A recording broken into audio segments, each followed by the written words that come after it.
The courtroom was already buzzing with quiet chatter even before the judge entered, but no one paid attention to the woman standing alone at the defense table, because all eyes were on her husband, a well-dressed man sitting comfortably beside a high-priced lawyer, relaxed, confident, almost amused, as if this was not the final hearing of his marriage but a performance he had already won. And before this story truly unfolds, let me ask you something: have you ever seen someone laugh at another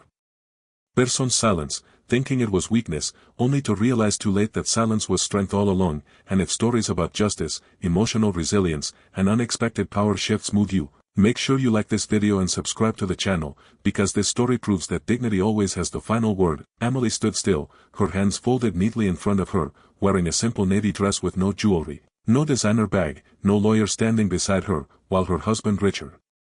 leaned back in his chair, whispering loudly enough for others to hear that she didn't even have legal representation, joking that she probably thought tears would win her sympathy. And when the judge asked Emily if she understood her right to legal counsel, she replied calmly that she did, choosing her words carefully, not raising her voice, not defending herself, which only made Richard smirk more, because for years he had controlled everything: the money, the decisions, the confidence, and he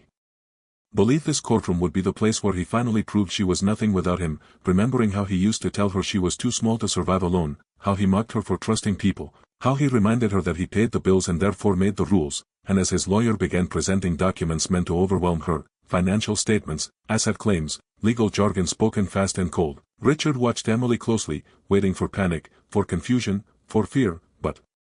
she didn't interrupt, she didn't cry, she didn't even flinch, because every word reminded her of the nights she stayed awake while Richard chased his ambitions, the sacrifices she made quietly, the career opportunities she let go of so he could succeed, the emotional labor she carried without ever asking for credit. And when the judge finally turned to her and asked if she wished to respond, Emily requested a brief recess. And Richard laughed openly this time, shaking his head, sarcastically,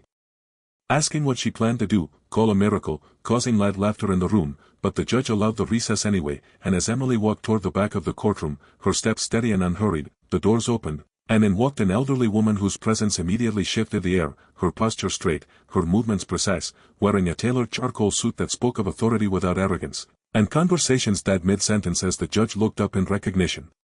The bailiff straightened instinctively, and Richard's lawyer froze, because this was Margaret Hale, Emily's mother, a former federal prosecutor, a woman known for dismantling powerful men with nothing but facts and patience, a woman whose name was respected in legal circles. And although she calmly stated she was present only as an observer, the damage was already done, because Richard's confidence collapsed in real time as he realized the woman he once dismissed as irrelevant family was someone